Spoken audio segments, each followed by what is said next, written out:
Let's go. Hands is back, boy. Man, Where y'all at? Where I feel y'all like at, it's man? been a minute. It has, right? It has. We needed a little break. We let the thing we let it simmer a little bit, but we're back. Yeah. We're back. I feel like there's lots to talk about, man. Like we missed the Yeah. BKFC last week though. That gave us a little bit of a chill time. UFC came through. It actually looked I good. was we were talking about it previously too. Like it's almost time for us to just have a solo podcast again. We've been so used to doing all these interviews, and thank God we've been so blessed with them, but there is a lot of stuff to talk about and give our input on things too, so Yeah, we gotta try to make the time for that as well. But yeah, another exciting day for us, buddy. hell yeah, bro. Today is another big one. They're all big, but I feel like they just keep getting bigger every time. Today we got Royal Ryan Reber on joining the show. He is 7-1 bantamweight in BKFC. He's coming off his last victory in May against Matt Guyman. Ryan Reber is also in the talks, in conversation right now to be fighting for that vacant bantamweight title. And he's sitting number 2 in the bantamweight rankings. And we got Justin Ibarola sitting at number 1, who just came off a victory against Roberto Armas. And to be honest, I think those two names are the only names that we really need to talk about when it comes for that vacant belt. Yeah, they got What do the you think? records to match too, right? You're looking Yeah. at 8-0 versus 7-1. Uh, it's not no 1-0, 2-0 challenging for the title. So it's these guys. They've been there. They've carved a path, and yeah, let's see it. 2 seasoned guys, man. And I hope, you know what? I hope we can get the word out for them. And we both know they're interested in fighting for that belt. We had Justin Ibarola on last, and he brought up that he would like to fight Ryan Reber for the belt. So let's see what happens, man. Let's try to make it happen for these guys, man. That's a solid call out. Reaver's definitely deserving. Definitely needs to Hell be yeah. in the conversation. So And they're both entertaining. Like they're fun to fuck yeah, watch. yo They yeah, bring the show. They know how to market themselves. That's all a big part of the game, man. no doubt. They definitely growing personalities in there. Mm-hmm. Yeah. That's just another good matchup to look out for. There's a lot brewing up. There's a lot brewing up in the BKFC. Joining us now in the lobby. Let's welcome him to the show. Throwing hands, welcome. Royal Let's Ryan Reber. Let's go, baby. let's My bad, boy. go. What's up, I baby? thought you were supposed to send me the link through through Instagram, man. It's okay, brother. I should have told you exactly what we were doing. I appreciate you joining us, man. Hey, well, at least it worked though. Hell yeah. Hell yeah. How you doing, man? How's everything, brother? Man, great, man, great. Just coasting, training, Mm, waiting. Let's go. mm. Been patiently waiting to blow. And I've always been patient, man. That's my superpower is being calm, especially in crazy environments. Mm. Guess that's got to I be a like that. prerequisite for a bare knuckle fighter. Eh? A good one, anyway. Yep, yep. So, let's start here. Were you born in Florida? No, I'm from Connecticut. I was born and raised in Connecticut, New London. Okay. When So when that's did you why I was, go ahead? it was a big goal of mine to obviously get on that first card they did out there. So we made a little history. I became the first ever 135-pound sanctioned bare knuckle fight in Connecticut at Mohegan Sun against Quentin Foy. Yeah. That's what I was gonna say. Actually, most of your fights, other than that one, were in Florida, right? Yes, sir. Yep. Hmm. I fought in Tampa. I fought in Clearwater. I fought in Miami. And then, so basically all over Florida and then up in Connecticut.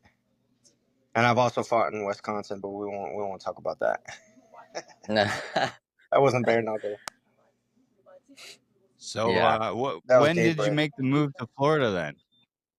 I was about 18 years old. Made the move, never looked back. Packed a suitcase full of my shit and came down here to fight and ended up, fighting for my life by all the shitty decisions that I've made. But I'm paying for them. Still continue to pay for them. and just continue to move with great gratitude and integrity like I always do, man. And things usually just clear themselves up. So. Hmm.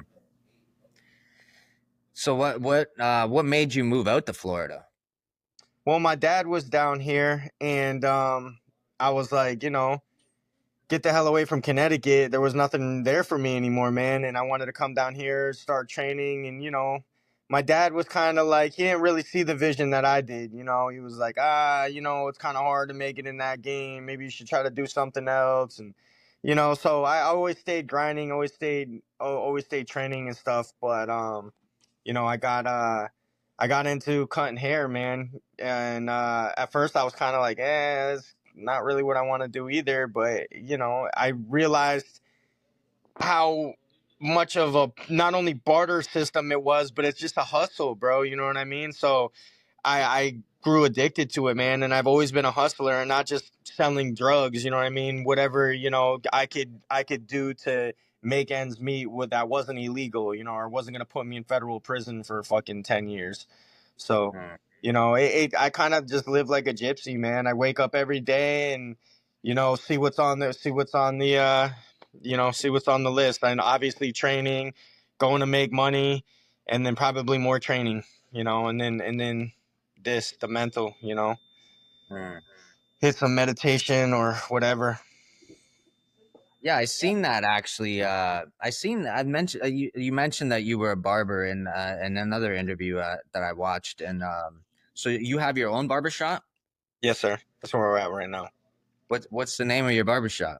It's called the Royal Barber's Edge Yeah, out here in Largo, Florida.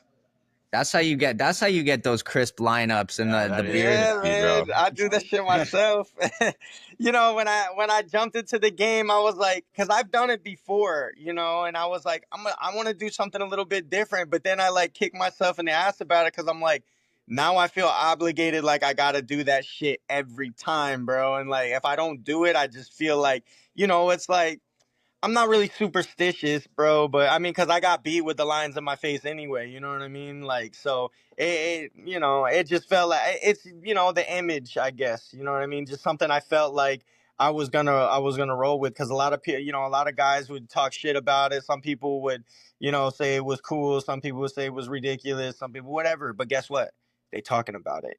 And you Mm. see me out in public, or you see me at the casino, or you see me at one of the shows, people look and they didn't. Oh, hey, yeah, you fight for bare knuckle, or I've been in Walmart down here, man. After I had that fight with Matt Guyman, and some random dude came up to me and was like, "Hey, man, that was an amazing fight." I was like, "Shit, thank you, bro." And just like fuck, I never seen that dude a day in my life, but he knew who I was, And I go to the local bars down here or anything, man. It's the same thing, I much respect, much love. It feels good to put on for your city, man. Only thing we're missing is the money. We sit waiting patiently. Let's go. I know bare knuckle is growing though, like we're in Canada and we're spreading it. We're trying to spread the Reber name over here too, brother. And Nah, I appreciate you guys, man. you're definitely a growing personality, The bare knuckle, and they like we were talking about the press conference and stuff like that. I feel like they're drawing more attention in. You're gonna be known, brother. You're gonna be known. Let's go. Uh, no, and, it's crazy, man. Because even being down in Miami and hanging out with Connor's people, and I got to finally like meet Connor, but he was in such a rush. I didn't really get to sit down and talk to him. But I was like, Connor. He looked at me. I'm like, I'm gonna fight in that 135-pound tournament. I'm gonna win that shit. He was like, oh, I like it, brother. I like it. I like it. And we fucking and then we fucking, and then he laughed and but I had to make sure, I had to make sure you remember me, man, because you were handing me that belt that I should have won that night. But universe has other plans, man. So, like I said, stay patient and keep following them, man. And It was boy, I haven't heard so many times in one weekend though how marketable I am, how much this and how much, I mean, from the guys in BKFC to Conor McGregor's people to talking to Conor McGregor's head coach, talking about possibly flying out to Ireland and training out there, for a little bit and whatever. The sky's the limit, really, man. But I strategically, it's like a chess game, man. I strategically put myself in positions to not only take over but win. You know what I mean? And that's what it's truly about. It's all about who you know, man. And I know once I get myself into the right eyes, into the right people, my whole life is gonna change, man. And I feel it coming, man. And I know it's coming. I just, like I said, I'm just patient, man. I'm patient, and you can't rush the process. And I mean, it's been a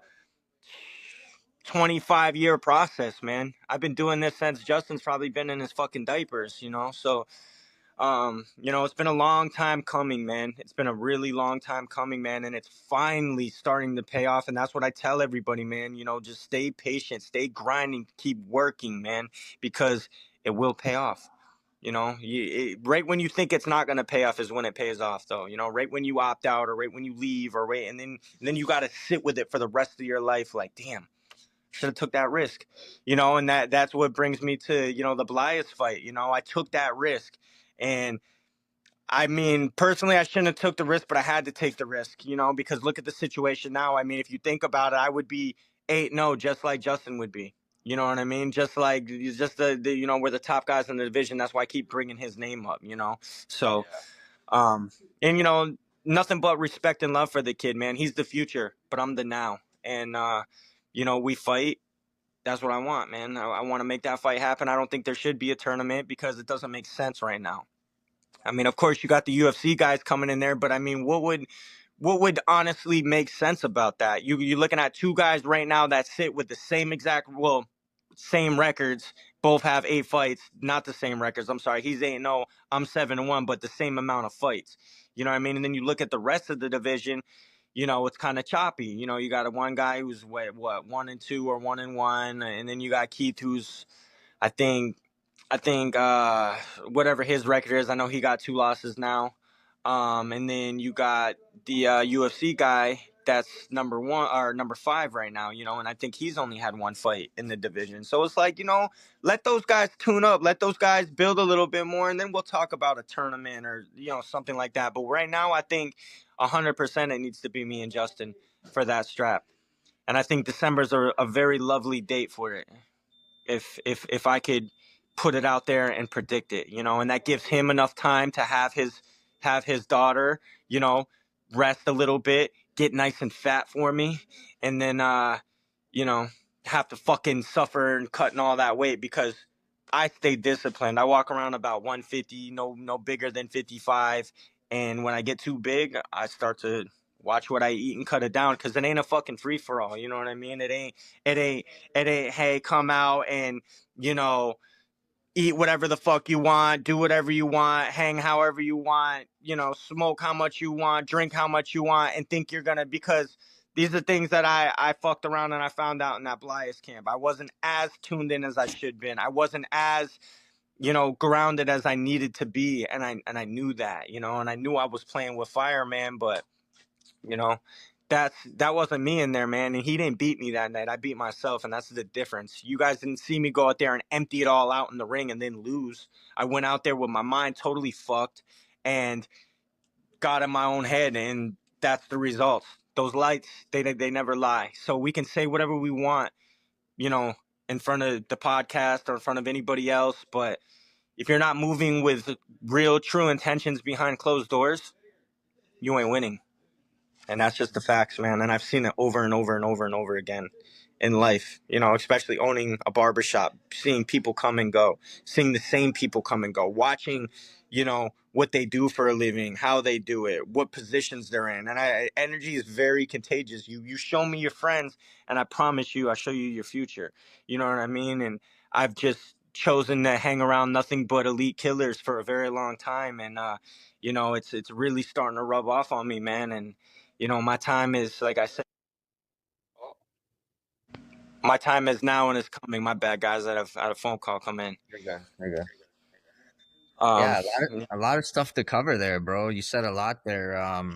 First of all, we were just saying too, there is no, to be honest, even with us, we think that the only fight to really make now is Justin Barola against Ryan Reber.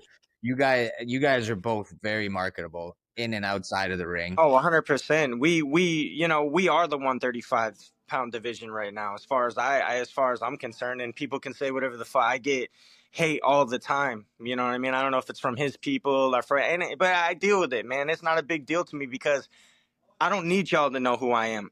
I know who I am. You know what I mean? And this all that matters to me. I don't pay attention to the outside noise because for what? Unless it's positive energy, unless it's positive noise, then I'll pay attention to it. But other than that, I don't pay attention to the shit, man.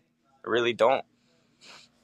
Yeah, Yeah. and you know what? Like you have surrounded yourself with nothing but killers, bro. You're in an elite team right now. You got two champs. You got you got the redneck. You got Borga. Who knows? You might be the next one to bring a strap back to that camp. Oh no, And I I will be the see. next one to bring the strap down to that There you camp. go. You'll be No the matter next no one to matter bring what it route back. it is that we got to take. I had to take my That's lashings, right. man, and that's what people don't understand about this sport it comes for it's almost like death. Losses comes for us all. You know what I mean? And if it doesn't, it's because you ain't fought nobody. It's because you ain't tried. It's because you ain't take a risk. You know, if you compare me and Justin's records, I feel like the only person he one up me was Perez because he stopped him better than I stopped him, but I definitely beat him up worse than he beat him up. Him, Rick. I think his knockout was a little bit better towards Rick, but once again, I broke Rick's orbital. He didn't break no orbitals in that fight. You know what I mean? So if you compare what we had going on, and that's why I say like the energy and the comparison, it's like, and I really genuinely look at Justin like a younger version of myself. And like I said, it's all love at the end of the day. Like he thinks that I wanted to see him lose because I was in Armes's Roberto's corner when they fought. You know what I mean? And he called me up like 2 days out and knew I was coming down there and just asked me like, "Hey, do you want to corner me, bro, or help corner with me?" I'm like, "Fuck yeah, bro!" Like, of course. Like me and him we've been real good friends since Game Bread when we both fought on Game Bread together. He fought on that card with me out in Wisconsin, and we had already fought in our first BKFC card together.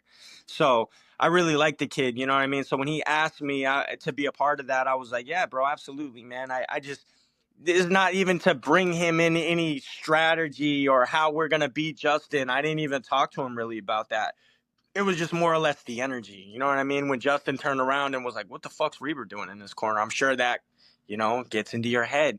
It's a mental game, baby. So, we know how to play it. And, get in there and arguably he squeaked a win out, and I haven't really squeaked too many wins out. I mean, there was the Perez fight where I was kind of getting my ass kicked for a minute, but at the end of the day I dialed back in and was like, nah, hell no, this is not how this shit's going down, and totally changes the outcome of that fight. But once again, the mental mind state going into the fight was not where it needed to be. So you know I correct those things, and sometimes you got to correct them on the job, and that's the hard part.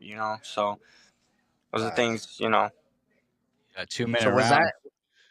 sorry, Jay. So was that your first time cornering Roberto? Yep. Yep.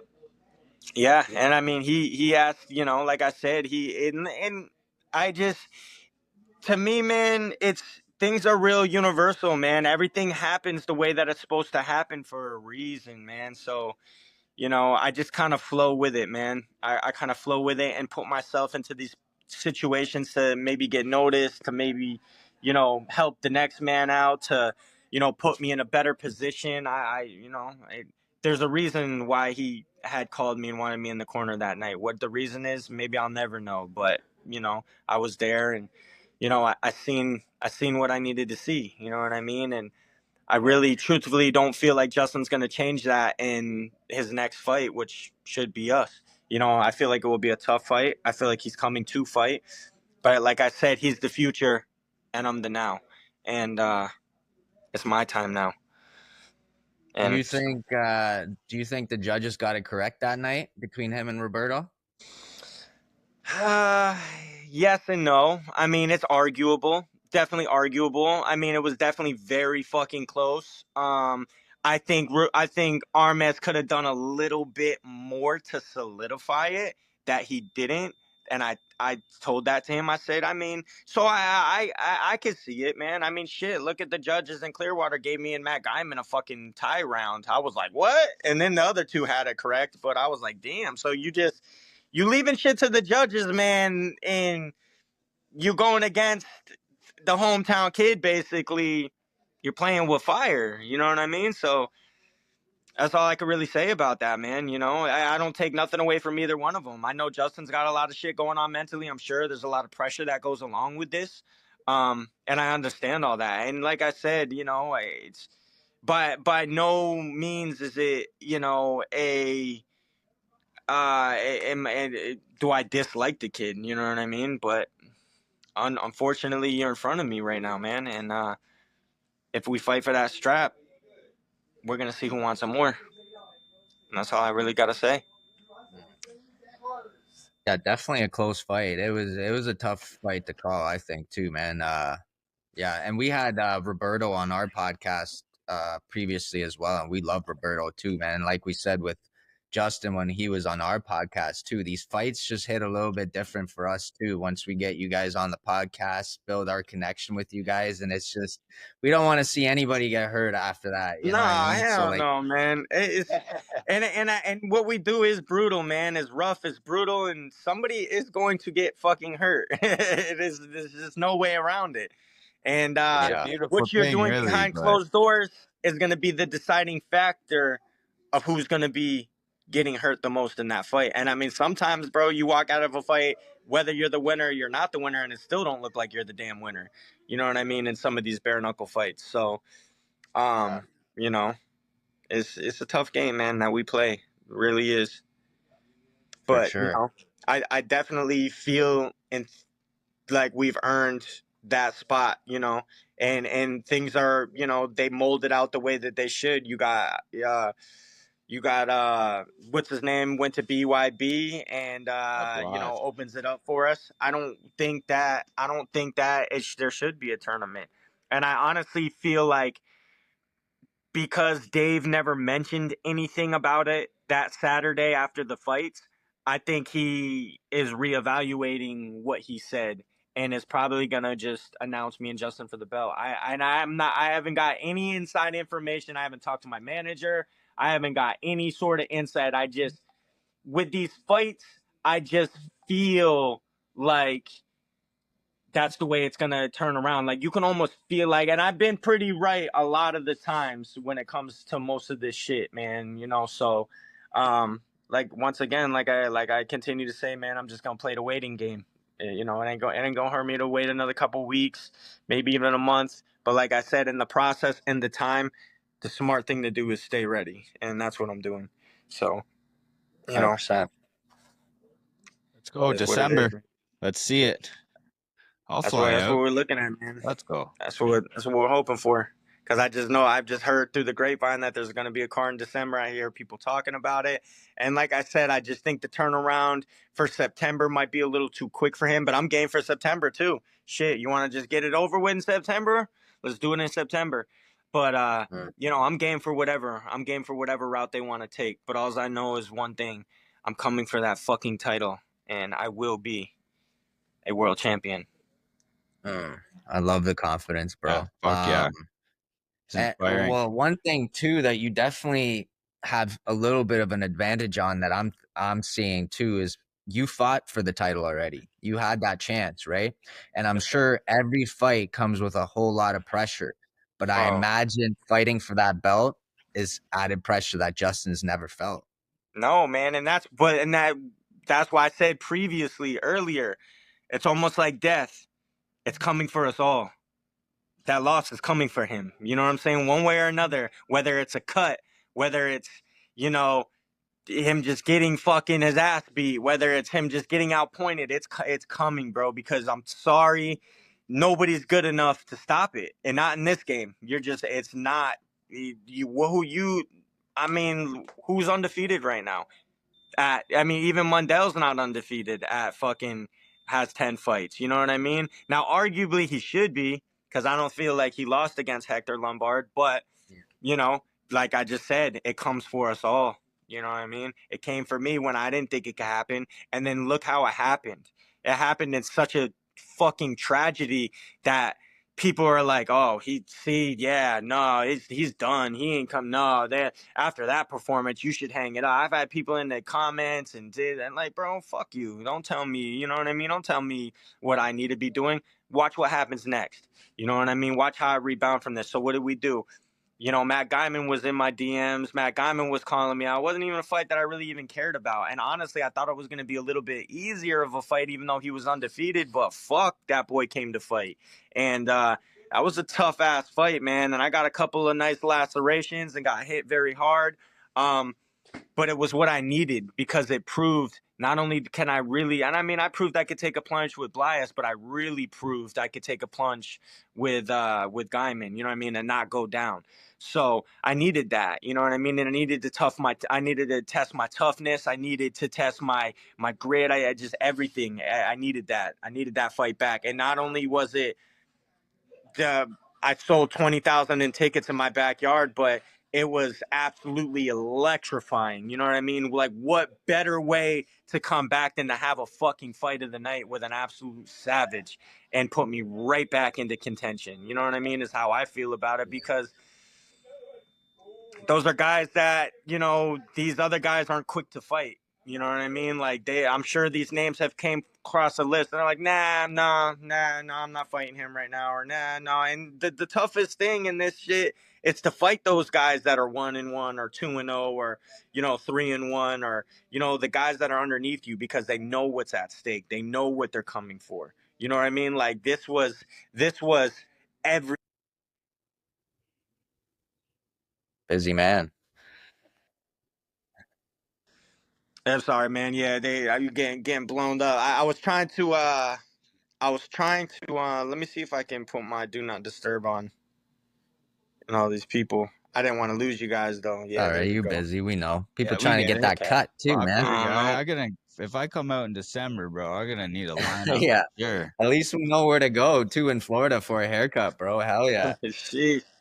Yeah, I was a little worried about this time, man. I was like, oh shit. But I was like, you know what, man, you guys, I appreciate you guys so much, man, because you guys are the first ones that, you know what I mean, let me come out here and talk my shit, man. You know what I mean? Like, this needs to be known, and this fight needs to happen, man. So, you know, I was excited when you know, we were gonna bring Justin aboard with it, and he was, you know, he was cool with popping on and getting this little face off and maybe talking some shit, whatever, however he's feeling today. I'm all for it. So, you know, Oh, for sure. I'm We just have excited, man. I'm sure he's excited, man. You know, we are both, you know, we are the 135 division as far as I'm concerned. So, you know, see what Yeah, happens. we definitely appreciate you too, brother. We actually lost you on video. We don't see you anymore. We can No, hear hold you, on. but we don't see you. I was seeing 26 because I see me. Hold on. Let me see if that helps. Maybe the Oh dude. well, Oh, there we Yeah, you're go. back. You're back. You're back. I shut it off. Um, Be right back. Jesus. what was no, like I was gonna say too, man. We definitely appreciate you too. I know the time is a little bit for us.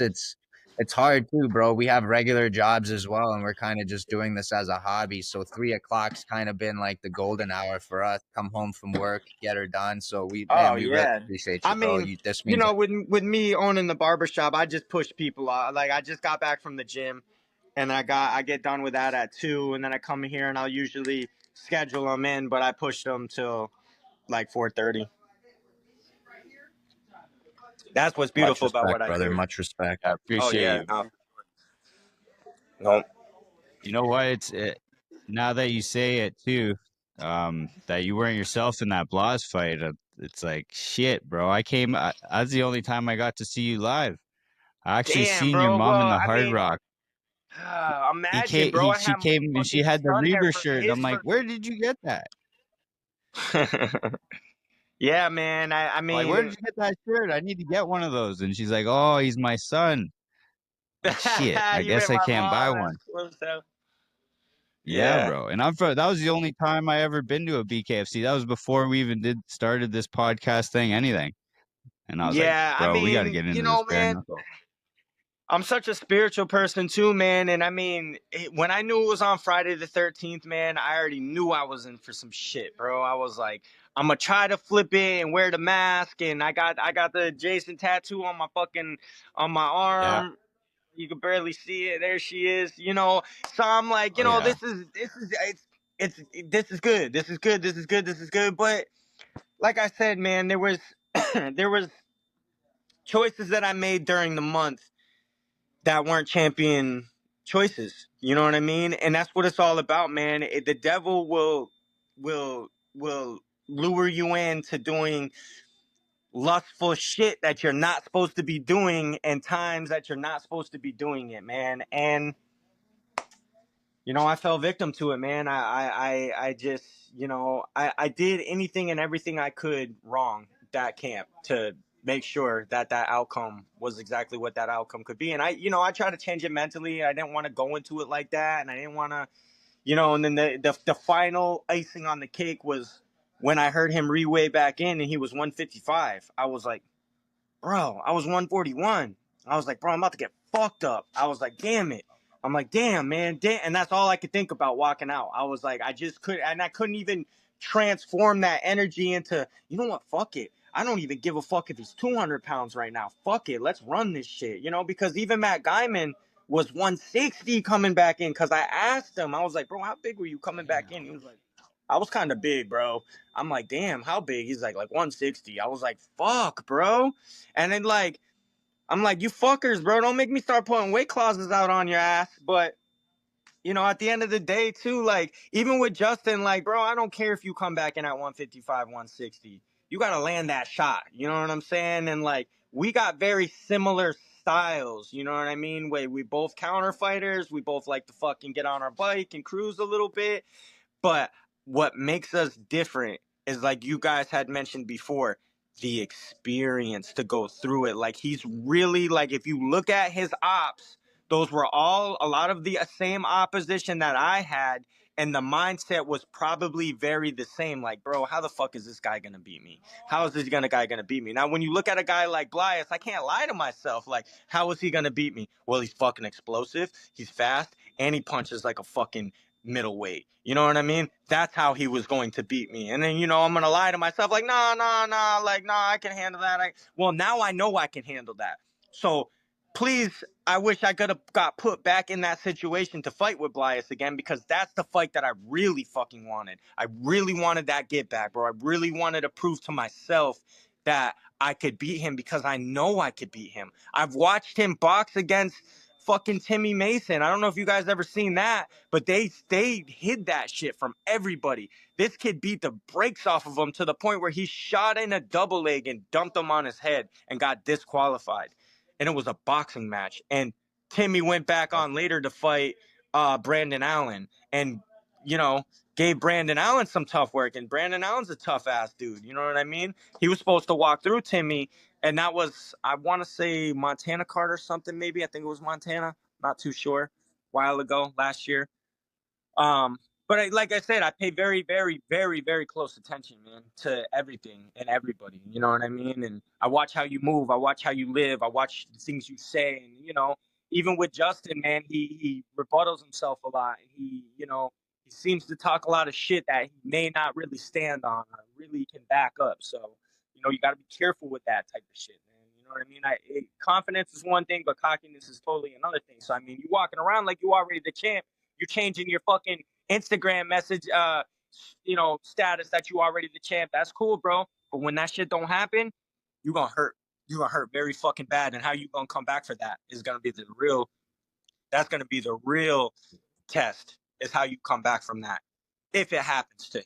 You know what I'm saying? But that's why I'm very picky and choosy about how I say it. When I tell you guys I'm gonna be a fucking world champion, I mean that shit. I really, truly, honestly feel and I mean that. And I felt it and meant it back then. But like I said, I guess it wasn't my time yet. You know what I mean? It really wasn't. But um, it's really up to us. It's what we're willing to do behind closed doors and who we're really truly truly are. And I mean, like I told you guys, I had to be a man about that and accept, like, yeah, I could cry about the weight, or I could cry about this, I could cry, but really, what was the real underlining issue was me, was the things that I did behind closed doors before that fight that wasn't champion level shit. It just wasn't, and I paid for it, and I understand that, and I can't lie about it. I can't, you know, put that to the side and push it to the side. Like, nah. And on top of it, he was the better guy that night, of course. You know what I mean? The dude's fucking. He's a damn Cuban experiment, just like Yoel Romero, bro. Like, these dudes are not even real humans. Like, I seen his arrest sheet when he had, that incident with Yoel. Like, I knew about all that shit, like, right after we fought. So we were patiently waiting to see if he was gonna get kicked out. We were just all quiet, waiting. And then, of course, he jumps ship because he can't get a fight at the Hard Rock because they banned his ass. So I don't know how long that was going to take to lift up. But BKFC is the type of promotion, bro, that if it don't make money and it don't make no sense, they're not fighting you anywhere else. Like, look at a lot of the Miami guys. I mean, even look at Luis Palomino. All his fights have been in Miami. You know why? I bet you guys can guess. Because he sells fucking thousands of dollars worth of tickets. But if you move them to anywhere else, you're not going to generate $100,000 in business with him. Like, bro, I seen it with my own eyes in the back room. He had fucking stacks of hundreds on the table. It was the most money I've ever seen at one fucking time. I looked, I was like, okay, boy. Trying to catch you. I sold a little 15, but you over here selling hundreds. You know what I mean? I'm like, fuck, man. This shit is, I was like, yo, there's levels to this shit for real, man. And, I'm just, I'm climbing that ladder to get on them levels, man. And like I said, I'll be there, man. I'm a little bit older now, but I'm still feel young, man. I still carry myself young. I still carry myself with all this energy and charisma. And I just, like I said, I linked up with a guy that was, he signs guys with Rock Nation through Jay-Z and stuff. He's one of his guys out here in Tampa, and I met him. He's actually one of Connor's people too. Darium, his name is, and what a great dude, man. But the same thing, he was like, bro, you're the fucking you're the hidden gem, man. You're the hidden gem. I'm like, well, fucking, let's do something then, man. Like, stop telling me this shit and show me the money, man. Like, fuck. It just takes too goddamn long, man. But like I said, I'm patient, man, and I'm really not trying to sell out. I'm not trying to sell my fucking soul. I'm not trying to sell out to the eye on the back of the dollar bill. Like, truthfully, everybody else is like, I care about the money. I don't really care about the money. The money's gonna come when it comes. I care about the legacy. I care about, what my fucking son is gonna talk to with his friends when they're 16, 17, 18, 19 years old. Like, yo, my dad was, he really instilled in me, like, it's important to work hard. It's important to move with good intentions. It's really important to move with gratitude and integrity, man, because, look what he did for himself. Look what he did for us. And then I get the kids from the baseball team. I'll bring them into the shop and cut all their hair for next to nothing, and, just talk good things into their ear about, how to be and what not to be and who not to hang out with. And it's very important, kids. You are who you hang out with, and don't hang out with kids who are constantly talking shit to each other and putting each other down, because they do that a lot. You know what I mean? Like, you're a faggot and you're this and you're like, bro, come on. Like, you think I go and hang out with Dave Mundell and I'm like, we may joke with each other, but it's never on no fucking, like, damn, bro, he really made me feel bad. You know what I mean? Like, and even with Julian, like, I'm with Julian every day, man. And, he's like the same thing. Like, now when he gets in fight camp, he turns into, like, at the end of fight camp, he could be a little more of a dickhead or an asshole, but it's like more or less to, like, getting me to work harder. Like, I'll be working out with him and I want to quit. I'll be like, bro, I can't do this shit. Don't be a fucking bitch, bro. What? Like, make him do that other set. No, bro, you need to go over and do that other set. And I really want to punch him right in his friggin' mouth. I'm like, bro, and what do? I know I'm gonna get my ass beat, so I go over there and I do that extra set. You know what I mean? And I'm like, and then at the end of the day, I come up to him, I'm like, thank you, bro. Thank you, bro. You know Yeah, what I'm saying? Thank you, that's bro. Because love. nobody's pushing you to do that shit. Not my guys in the barbershop ain't pushing me to do that shit. You know, my son, my family, they're not like, Dad, you really need to do this. When I told them I was doing bare knuckle, bro, they were like, what? No, no, Dad. You weren't even winning in the amateurs. Like, because when I first started in the amateurs, I went 7-0 and I captured a 132-pound state title.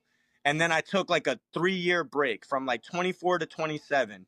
And that killed me. And when I jumped back on the circuit, they threw me up against all the state champs. All the state champs. So I was getting beat. Then I was getting robbed. Then I was getting beat. Then I was getting robbed. And I never really totally got my ass kicked, but I was, it was rough, man. And even the guys in the barbershop thought it was so fucking cute that every time I came in here would be like, Ofer, hey Ofer. I'm like, man, I gotta eat that shit. Cause they'd be like, what are you Ofer now? What? Ofer what? 6? Ofer 7? Ofer and then, I go into this shit and then, 1-0. Then 2-0. It's like, okay, all right, motherfucker. Now 3-0. Damn. And then I fight Travis when I only had 3 fights. He was 5-4. Joy Boy ain't experienced that yet. Who has he fought that even this was the first person he fought that had a 500 record that he fought. Go look at his records of the people So that he fought. was that Travis Thompson you're talking about? Yes, sir. So he And was when I on tell you, BKFC 1 too, I believe. yes, bro, OG of this shit. And when I tell you tapped the fuck out, like, bro, and he was coming into my gym down here and training and shit. So it was like I was around him and I knew, and they thought for sure he had Keith Thurman in his corner. He was training at Keith Thurman's gym. Like, bro, they were red. Like he thought it was gonna be a walk in the fucking park. I know he did. Like, bro, I technically only had 2 fights because we're not counting the Jack Grady fight. That wasn't even a fucking fight. That was a circus show.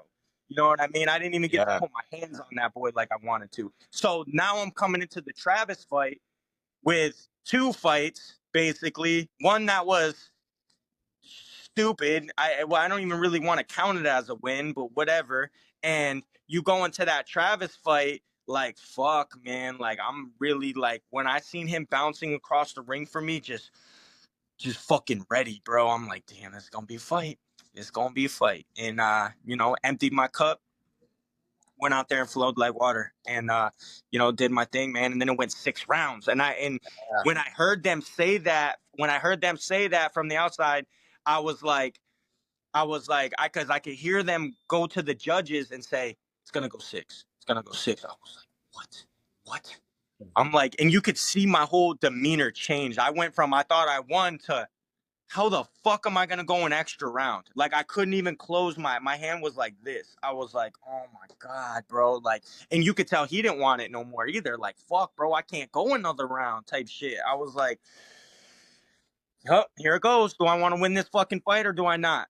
And I mean, honestly, in my opinion, that's one of the more legendary fights that I've had, just because of like you guys said in the beginning, the what's going through my mind, man. And then for some reason, it was like the first match that my grandfather went to. You know what I mean? So it was like, and it was like lining up that all of a sudden all these people wanted to go to this event. I was selling a lot of tickets, and I'm like, okay, this is gonna be one of 2 things, either really fucking good or really fucking bad. Because now I got everybody's eyes on this shit. Now I can't fuck up. You know what I mean? So it's like, damn, bro. And then you got Travis who's punching concrete after our fucking fight, bro. Like, I'm like, bro, your hands don't hurt? He's like, nah, bro. Bomb, bomb. I'm like, bro, I can't even believe I just fought this fucking dude, bro. Like, this is I was like, I don't know what the hell's wrong with us, man. And I even said that shit to Jaron Warren after our fight. They got that moment on camera. I'm like, bro, I don't know what the fuck's wrong with us. But I caught I that, man. at the end of the day, man, bare knuckle gave me an extra life, man. And I owe it to Dave Feldman. He knows I'm his fucking guy. He may never want to admit it publicly or put it on camera or put it in comments, but I know I'm your guy, Dave. I know I'm your fucking guy, and I will be a champ. You know how I know that? Because he's the guy who selected me from the fucking tryouts in Tampa. That's how I know that shit. And when I tell you he was so, like, discouraged and kind of pissed off that I didn't accept the contract. And the only reason why I didn't is because I knew nothing about it. Like I was literally training in Tampa at this gym called Caltas, and they all rolled up in there to do tryouts. And Kevin Smith, I don't know if you guys know Kevin Smith, but he's a Canadian too. Nice horse. He's the one, yeah, exactly. He's the one who came through and was like, "Hey, brother, you should try out." I was like, "For what?" He was like, "Bare knuckle." I was like, "Fuck no, I'm not trying out for that. Like, I'm not doing that." And he's like, "Bro, just do it. It'll be good publicity." So I'm like, "All right." And I go get to trying out, and then Dave's pacing and watching and looking, and then he's like, "You, come here." I'm like, "What's up, man?" He's like, "What's your why? Why do you want to do this?" And I'm like, "I don't. This guy over here told me to try out, and I tried out, and here we are." And he's like, "Really? Like, all right, man. Well, the offer will be on the table if you change your mind, man. Fuck." And he even says that, like, if you go back and watch the tryouts, he's like, "There's two guys we really wanted, but I'm not waiting on nobody. These are the guys we picked." And guess who the guys were? Lorenzo Hunt and Gene Herrera. Like, and look who those guys are. Fucking, well, R.I.P. Gene, you know what I mean? But he fought in UFC. You know what I mean? Like he was a good fucking, those were good ass guys and then look what Lorenzo ended up doing. You know what I mean? He's legendary now, bro. And Yeah. those are the guys that I, was selected over. So it's got to tell you something, you know what I mean? At the end of the day, I released to myself anyway. And a lot of people don't know that story. I mean, I tell it, but a lot of people don't know it. They don't know, how I came up in this game. And that's how I came up in it. And then I met Julian at St. Pete Boxing Club. He popped into the gym because once again, one of my friends was training him for, I want to say it was the Boswick fight, possibly. And as soon as he came in, I knew exactly who he was because of the Ultimate Fighter. I grew up watching the Ultimate Fighter. So I'm like, "Let me bang, bro." He said, "Let me bang, Bang. bro." And we fucking hit it off just like that. And realistically, it took me and Julian it took him about 2 years to really like consider me a brother. You know what I'm saying? Like all the shit that I've done for him, the shit that he's done for me, and the shit that we had to forcefully do together brought us close. You know what I'm saying? He knows I'm a real one, and I know he's a real one, man. And we respect the shit out of each other. And to earn his respect, it's tough, man, because he don't fuck with nobody, bro. He's got no friends. He's got very limited family, and he really keeps to himself, man. And he don't fuck with nobody, man. And that's why him and our management kind of had it out, just because he just don't trust nobody. And I feel him on that shit, but I'm like, damn, bro, breaking up a happy home, G. You know what I mean? But, whatever, man. They were cool, man. Everybody's still cool, so it is what it is. And even going into this go-go fight, like I made sure I walked up to Go. I'm like, "Bro, you one of my favorite fighters too, bro. Like, ain't no fucking bad blood, man. I love all you guys. You know what I mean? Don't think like even if you see me in my man's corner that it's like that, bro. I mean, Julian's my dog, and I ride out with him to the end, though, and that's what it is. You know what I mean? Now, unfortunately, tickets are like $1,000 to get out there in Sturgis right now, so I don't know how I'm gonna wing this, but I'm still trying to pull to get out there. So we'll see. Yeah, that's what I was gonna ask you too. Like you said, real recognize real, man, and both you guys, Julian Lane's a real one too, and yeah, he's got the go-go fight coming up, and I was gonna ask you, are you planning on being in his corner for that? Well, like I said, I'm trying to get out there, man, but some things fell through, and unless I can get some sort of express pass to get on some airplane and get out there, man, it's looking rough right now. I got to talk to him about that, man, and try to figure it out. But yeah, like I said, it's looking rough, man. I mean, tickets as we talk were like 1,000 to get out there, and like I can't put myself in a position to get out there and then have to Uber around some random ass city I know nothing about. You know what I mean? So I got to figure it out, man. But I'm pulling for it, man. I'm pulling to be there for him and with him, man. Well, Yeah, we'll have to see. You know what? Going back to the Thompson fight in the 6th round, like, yeah, I've been saying it too. Like, I don't know how I feel about the 6th round. The fighters go out and dump Nah, the bro, whole there shouldn't tank have been a fucking for the sixth fifth round. But I round. mean, I'll tell you, if it would have came down to 5 rounds and a draw, I'm going 6. There because you I don't go. want to So jump. I'm glad to hear it from you because I want to know what the fighters feel about that. You know, you give it your all for that 5th round, and then they're like, "No, you got to get back out there." You're like, "Fuck, I just burned the tank, Well, and bro." it just goes to show you too, like that fight should 110% never went 6, only because it's not supposed to. Like you're not allowed to do that, but they made some shit up right off rip, and we're like, we need to see this fight end. We need this. We need a winner in this fight. And hey, you know, that was okay. So I said something earlier about I haven't squeaked any fights out. I squeaked that fucking fight out. You know what I mean? 6th Like that round was a though, fight, so you but it earned was it. a fight of the night warrant. I mean, you know, you really can't look at me and talk about me and mention my name and really have anything negative to say, bro. I've had already, I think, 3 fights of the night. I had a fight of the night with Perez, a fight of the night with Travis, a fight of the night with my last one I just had. Then I've had most memorable fucking BKFC night with Shady Grady. Like that made fucking we got over 1 million views on that shit. And then I've you know um how do you call it? History making in Connecticut. Yeah. I was runner up for rookie of the fucking year, my rookie year.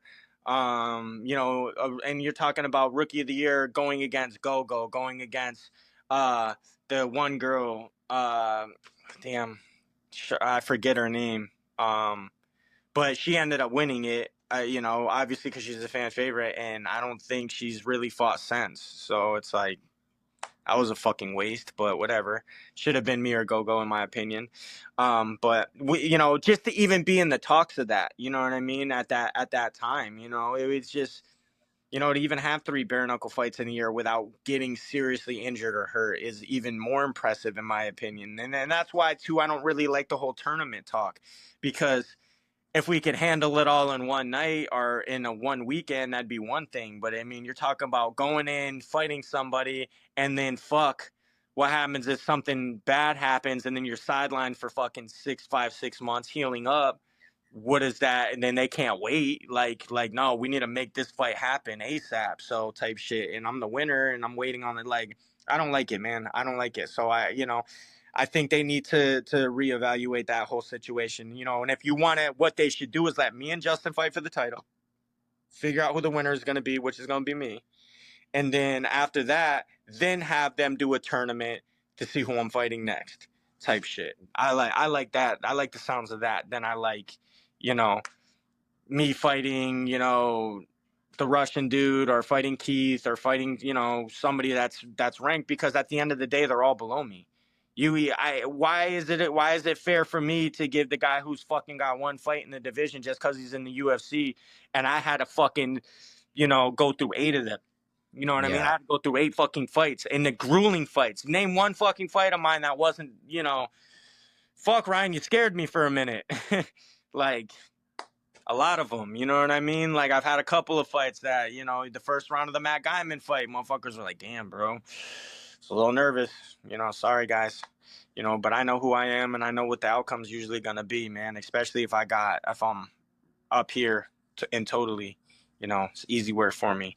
So, Yeah. I'm That just that Guyman fight, it really was a great fight. Um, but yeah, if he was coming in at 160, one thing I will say though, even if he was coming in with that weight advantage, when you were landing your shots, like it was a lot more noticeable, like that the damage was wearing on him, right? oh, So for sure. you seem like you were hitting a lot harder, and especially if he's sitting at 160. So you Well, and definitely, that's the thing. If I was sitting out, because I reweighed back in at like 46, so I was actually bigger than I normally am too. But that's what I needed, because in order for me to absorb those punches, okay. So the difference was when he hit me with that shot, my head went sideways. We got like 700,000 views on that fucking shot, and I ate it. I was like, boom, ate the shot, came back to reality real quick.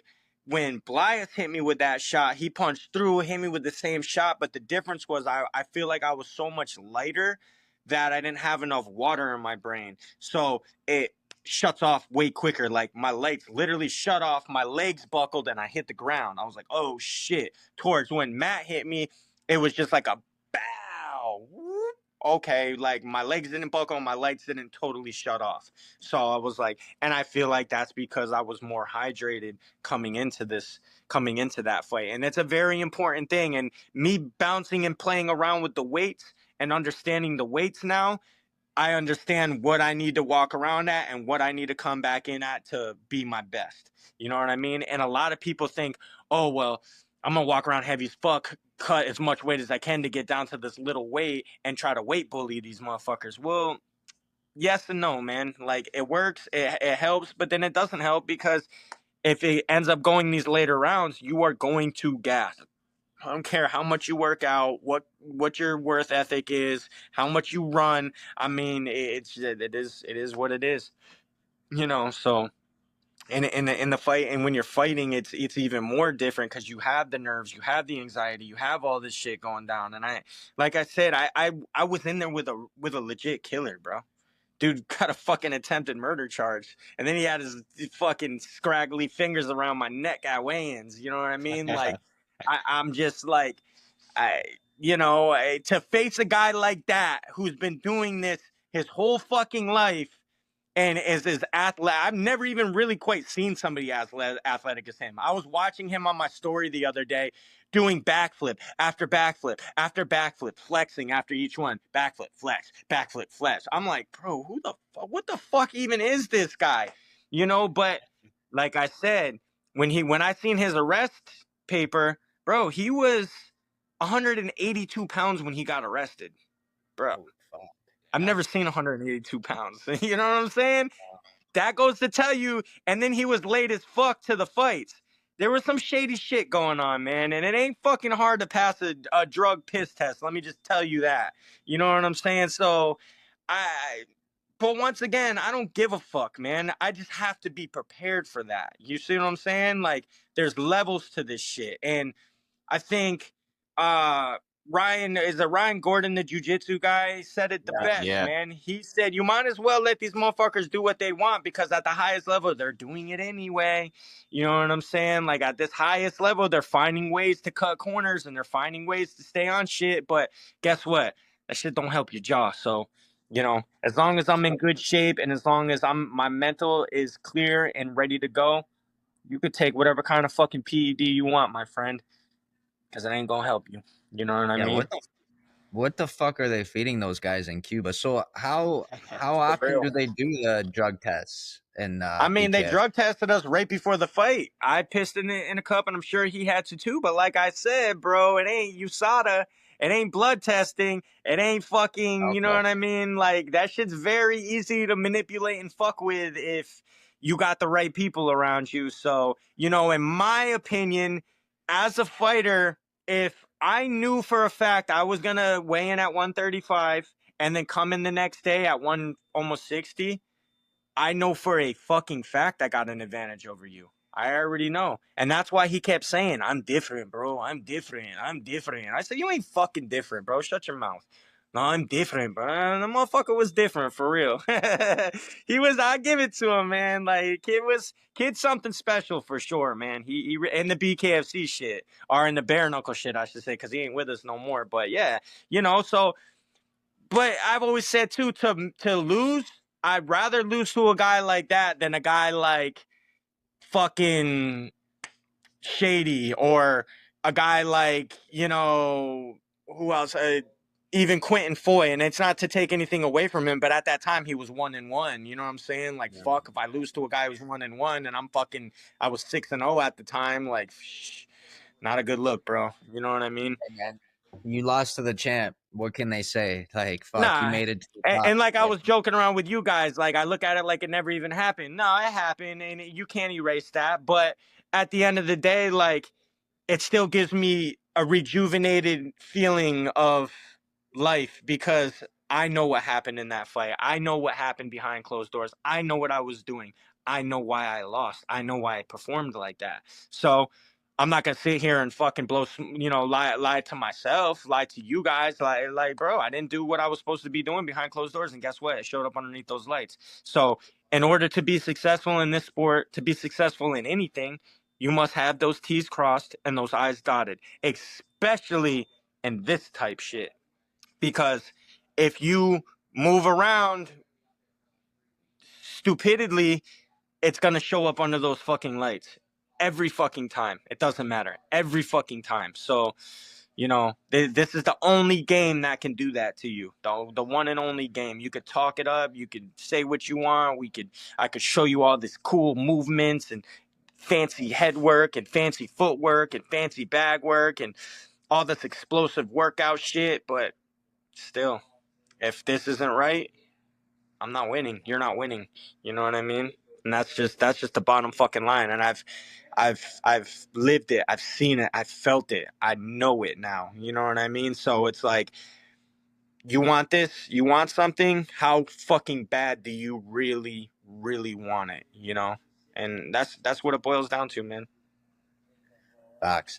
Man, we could talk to you all day. I wish we had a little more time. It's just we set up this face off with Justin at 4, right? I don't want to keep him waiting too long, but uh Ready? you want to leave it?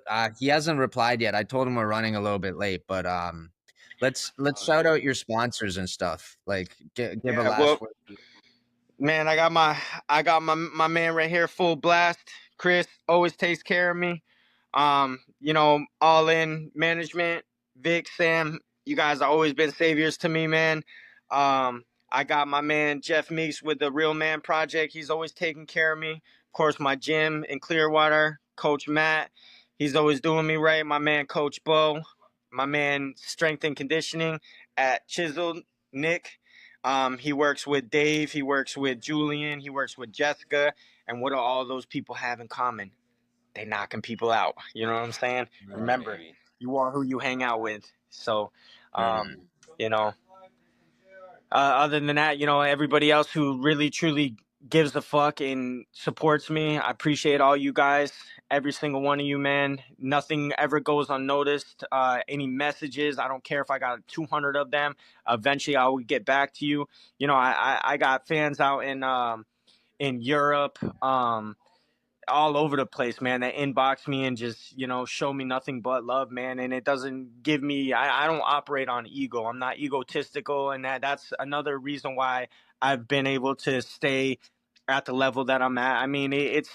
Look, bro, ever since I broke the surface in this bare knuckle shit, I've been top 5 ever since I've started. You know what I mean? And then when I beat Travis, I was number 5, he was number 2. Then I beat Travis and became number 2. And then I worked myself all the way to that number 1 position. And now I'm back at the number 2 spot with hopefully a shot to fight the number 1 guy. So, just like that, don't give up. Don't give up on your fucking hopes. Don't give up on your dreams. Don't give up. Just be driven, completely crazy driven and you can accomplish whatever it is that you want to accomplish. I'm rubbing shoulders with some of the highest paid, not only athletes but people in the fucking game, man. That's where it's there. I see it. It's there for the taking. So, it's just up to me and what I got to do next, man, and continue to stay locked in. And, the future should be bright, man. Yeah, man, we appreciate you, brother, and I hope in the future too we can get you back on to tell your story some more because it's definitely a unique story, and we Shit, bro, definitely we got ain't more even questions. scratched the surface. That's what I mean. Like I got so many more questions for you too, bro. I just We're with gonna have this to whole come. setup now, go ahead, Jay. We're gonna have to come out and kick it for a weekend, bro. For Hell sure. yeah, man. Canada's a cold place, man. Bring it down to Florida. Oh I yeah. might have to get lined up, bro. I need that Bro, lineup, bro. I got you. I got you in all directions, man. Come down, get freshly faded. We'll go kick it. You know what I mean? Well, maybe Let's if go. there's fights, we'll go watch some fights. Fuck yeah, bro. You ever been to Canada? Never, man. You gotta need a passport to get in there. Yeah, Yeah. that's all right. I'm working on that, man. I had some things that I needed to correct, man, but I'm definitely working on that. Okay. No doubt. Fuck yeah. There's a I got BKFC. The some. next. Go ahead. Sorry. No, what were you gonna say? You got BKFC coming up there? Yeah, there's BKFC in Edmonton coming up, so we're That's trying right. to go out there actually. So Yeah, that would be cool, man. Yep. Really, Canada should be part of the United States, man.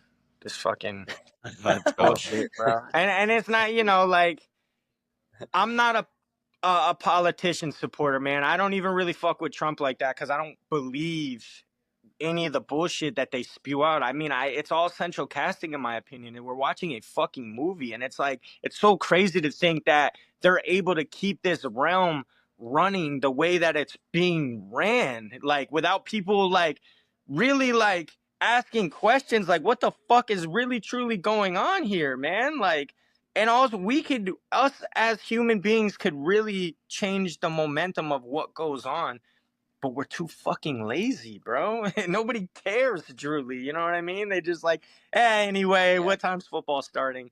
What time's my Right. favorite distraction starting? And look, bro, I got this tattoo on my neck because I know what I'm involved in.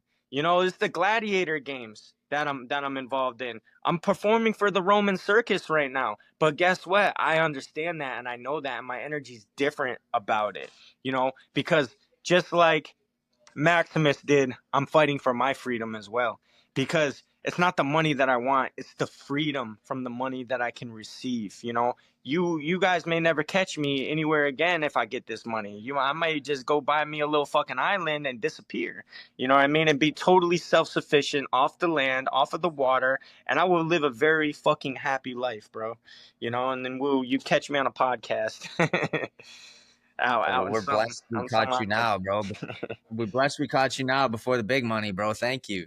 Nah, Yeah. shit. And you know, like I said, man, I seen you guys didn't have a huge following, but that shit don't matter to me either, man. You guys are doing the same thing that I'm trying to do, man. And I mean, any sort of publicity for me is good publicity right now, bro. You guys are giving me an opportunity to speak my mind, and that's why I'm talking so damn much, because obviously I haven't got to do this in a while. You know, I'm a type of person that, yes, I could talk to my mom, or yes, I could talk to Julian, or yes, I could talk to my wife or my kids, or you know, whoever it is I got to talk to, but they don't always understand it from a you know, fight perspective, or you know, you guys obviously pay attention very well to the sport, so everything that I'm saying resonates well. You know what I mean? Like, you've watched the fights, you've done the, you know, you've seen me perform, you know, so you know, and like you said, once you get us on the show, it better solidifies like, okay, that is a real motherfucker, he really is a genuine dude, like, you know. And that's really truly what it's about, because sometimes you see people and you're like,